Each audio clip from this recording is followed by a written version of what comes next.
প্রিয় শিক্ষার্থী বন্ধুরা, এই পর্যায়ে আমি তোমাদের সাথে আলোচনা করব একটা ইন্ডাকশন মোটরের রোটর ভোল্টেজ এবং রোটর কারেন্ট নিয়ে।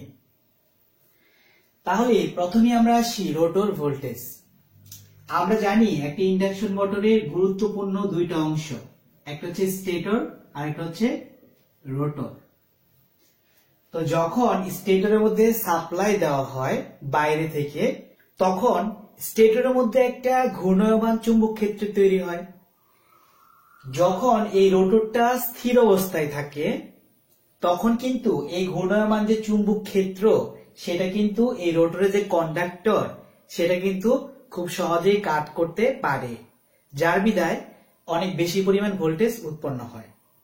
অর্থাৎ এই যে ঘূর্ণায়মান চুম্বক ক্ষেত্র, সেটা রোটরের ভিতরে একটা কয়েল থাকবে, সেই কয়েলকে কাট করবে। কাট করার ফলে কি হবে? এতে ভোল্টেজ উৎপন্ন হবে। তাহলে ভোল্টেজটা তখন বেশি উৎপন্ন হবে যখন সে স্থির থাকবে।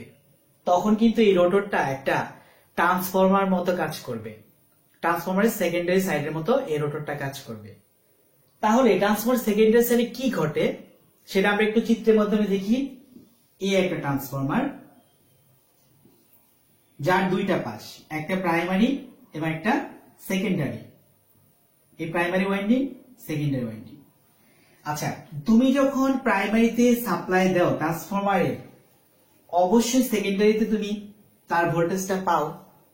তাহলে প্রাইমারিতে সাপ্লাই দিলে উইদাউট এনি কানেকশন, অর্থাৎ আমি কানেকশন বলতে বোঝাচ্ছি প্রাইমারিতে যে ওয়াইন্ডিং থাকে, সেকেন্ডারিতে যে ওয়াইন্ডিং থাকে, প্রাইমারি ওয়াইন্ডিং এর সাথে সেকেন্ডারি ওয়াইন্ডিং এর কোনো ধরনের ইলেকট্রিক্যালি সম্পর্ক থাকে না, তার দ্বারা ডাইরেক্ট কোনো সম্পর্ক থাকে না।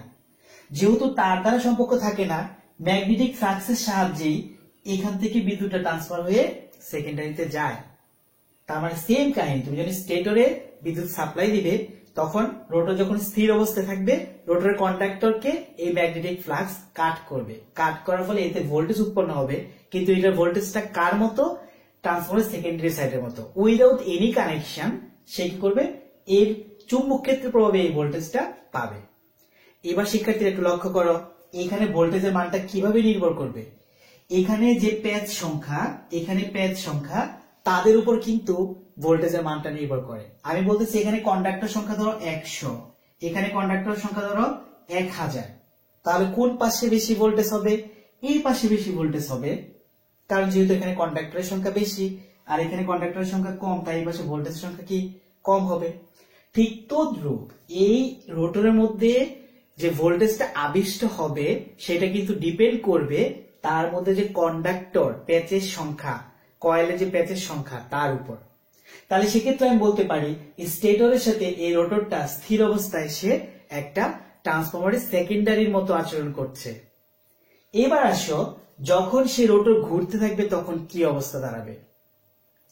যে অবস্থায় রোটরটা ঘুরতে থাকে, সে অবস্থায় কিন্তু এই যে স্টেটর থেকে ম্যাগনেটিক ফ্লাক্সটা স্থির অবস্থায় এই রোটরের কন্ডাক্টরকে যেভাবে সে কাট করতে পারতো, সেভাবে কাট করতে পারছে না। কারণটা কি? কারণটা এই স্টেটরটা কিন্তু রোটেটিং, সে কিন্তু ঘুরছে। আচ্ছা, যখন এই স্টেটর এবং এই রোটর, তাদের দুইজনের মধ্যে ঘূর্ণন গতির পার্থক্য অর্ধেকে নেমে আসবে, অর্থাৎ এর গতির চাইতে এর গতিটা কি হবে? অর্ধেক হবে। তখন কিন্তু এদের মধ্যে ভোল্টেজও কি হবে? অর্ধেক উৎপন্ন হবে। তার মানে আমি কি দেখছি? এর যে স্পিড ছিল, স্টেটরের যে স্পিড, স্টেটরের স্পিড বলতে স্টেটরের মধ্যে যে ম্যাগনেটিক ফ্লাক্স থাকে তার স্পিড, যাকে আমরা বলবো সিনক্রোনাস স্পিড, তাই তো? Synchronous speed. আর এই যে রোটর, তার যে স্পিড থাকে, তারকে বলবো আমরা NR। এখন স্লিপ বলতে আমরা কি বুঝি? Slip equals to NS minus NR। তার মানে স্টেটরের গতি যত বাড়বে আর রোটরের গতি যত কমবে, তাদের দুজনের মধ্যে একটা পার্থক্য তত কি বাড়তে থাকবে।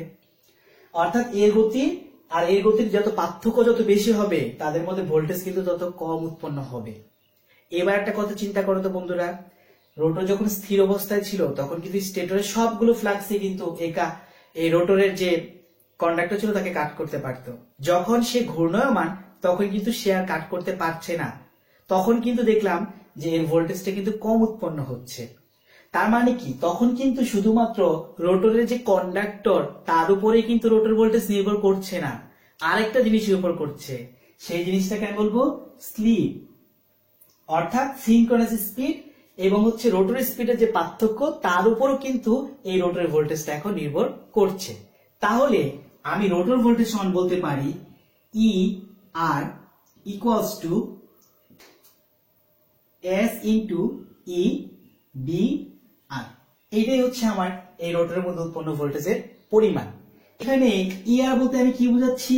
ই আর হচ্ছে ঘূর্ণমান অবস্থায়, ঘূর্ণমান অবস্থায় রোটর ভোল্টেজ, রোটর ভোল্টেজ। আর এস হচ্ছে স্লিপ। এখানে ই বি আর অর্থ হচ্ছে স্থির অবস্থায় এই রোটরের ভোল্টেজ, স্থির অবস্থায় রোটর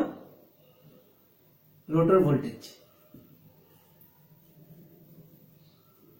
তাহলে ই বি আর স্থির অবস্থায় রোটর ভোল্টেজ আর ই আর স্থির ঘূর্ণায়মান অবস্থায় রোটরের ভোল্টেজ। তাহলে ঘূর্ণায়মান অবস্থায় রোটরের ভোল্টেজটা তুমি যদি পেতে চাও তাহলে স্থির অবস্থায় রোটরের যে ভোল্টেজ ছিল তাকে স্লিপ দিয়ে গুণ করতে হবে।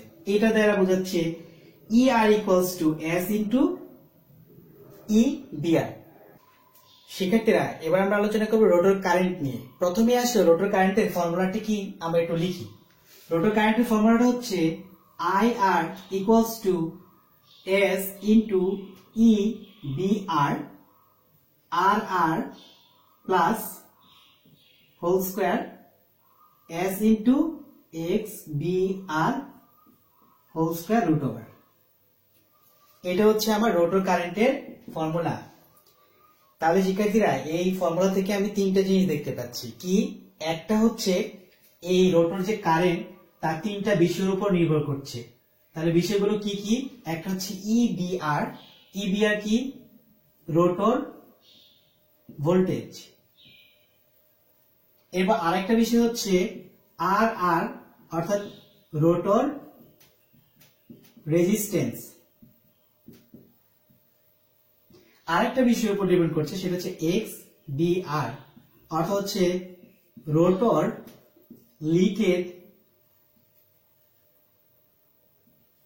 Leakage reactance. তাহলে এই রোটর কারেন্টটা তিনটা বিষয়ের উপর নির্ভর করে। এখানে হচ্ছে রোটর ভোল্টেজ, রোটর রেজিস্ট্যান্স যেটা হচ্ছে স্থির, সব অবস্থায় স্থির থাকবে, কিন্তু এই রোটর রিঅ্যাক্ট্যান্স অর্থাৎ রোটর লিকেজ রিঅ্যাক্ট্যান্স এর মান কিন্তু স্লিপের উপর নির্ভর করে। কেন? এখানে রোটরের মধ্যে কি থাকে? কয়েল থাকে। তাহলে কয়েলের মধ্যে যে রিঅ্যাক্ট্যান্স থাকে সেটা কি ধরনের রিঅ্যাক্ট্যান্স? সেটা অবশ্যই ইন্ডাকটিভ রিঅ্যাক্ট্যান্স। ইন্ডাকটিভ রিঅ্যাক্ট্যান্স হচ্ছে এক্সএল। তার ফর্মুলাটা কি? 2 পাই এফ এল। এখানে এফ বলতে এফ আর। এফ আর মানে কি? Rotor frequency. আচ্ছা, রোটর ফ্রিকোয়েন্সি লাগবে কিন্তু আমার এক্সএল বাই করতে। আর এক্সএল মানেই হচ্ছে কি? Rotor leakage reactance. এখানে রোটর ফ্রিকোয়েন্সি কিন্তু স্লিপের উপর নির্ভর করে। কিভাবে? আমরা একটা ফর্মুলা জানি, F R equals to S into F. এই এফ আর এর ফর্মুলাটা কি? এই এফ আর এর ফর্মুলা হচ্ছে এস ইন্টু এফ। তার মানে কি দেখছি আমি? এই এফ আর নির্ভর করছে স্লিপের উপর। তার মানে এই যে লিকেজ যে রিঅ্যাক্ট্যান্স সেটা কিন্তু স্লিপের উপর নির্ভর করে, কিন্তু এই রেজিস্ট্যান্স কার উপর নির্ভর করে না। ওর মান কিন্তু ঠিক একই রকম, এটা ওহমিক রেজিস্ট্যান্স। আর লিকেজ রিঅ্যাক্ট্যান্স আমার স্লিপের উপর নির্ভর করে। এবার এই সূত্রের মধ্যে আমি প্রত্যেকটা অংশকে উপর এবং নিচে প্রত্যেকটাকে এস দ্বারা ভাগ করব। তাহলে লাইনটা দাঁড়াবে এস দ্বারা, এটা ভাগ করলে এস আর এস চলে যাবে, উপরে থাকবে E B R root over. এখানে যদি তুমি এস দ্বারা ভাগ করো তাহলে R R by S whole square plus এখানে এস দ্বারা ভাগ করলে এস এস চলে যাবে আর নিচে থাকবে x B R whole square. এটুকু তো আমাদের ক্লিয়ার।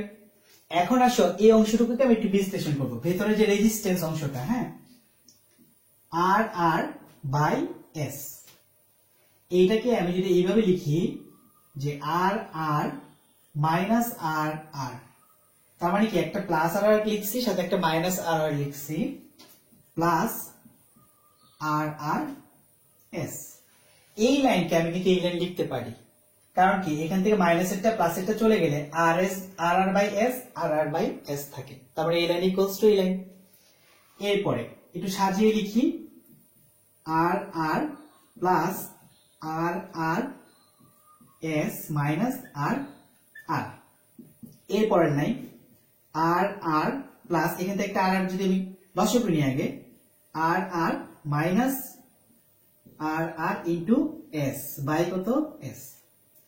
এরপরের লাইন আর আর প্লাস একটা আর আর কমন নেই, কি থাকলো বলো এখানে 1 মাইনাস এস বাই কত এস। তাহলে এই আর বাই এস তাকে যদি আমি বিশ্লেষণ করি তারও কিন্তু দুইটা অংশ, এইটা হচ্ছে একদম ওহমিক রেজিস্ট্যান্স আর এই মানটা স্লিপের উপর নির্ভর করতেছে। এইটা হচ্ছে একটা মোটরের শ্যাফটে যে মেকানিক্যাল শক্তিটা পাবো সেটার ইলেকট্রিক্যাল রূপ হচ্ছে এইটুকু। অর্থাৎ শ্যাফটের আউটপুটে যে মেকানিক্যাল শক্তি পাবো সেটাকে আমি যদি ইলেকট্রিক্যাল শক্তিতে ট্রান্সফার করি বা রেজিস্টিভ লোডে ট্রান্সফার করি তখন কিন্তু তার মানটা দেখাবে এরকম। এখন আমি দুইটা সার্কিট অঙ্কন করব। প্রিয় শিক্ষার্থী বন্ধুরা, আমরা এখানে একটা সার্কিট এঁকেছি। এই সার্কিটটা হচ্ছে রোটরের সমতুল্য সার্কিট।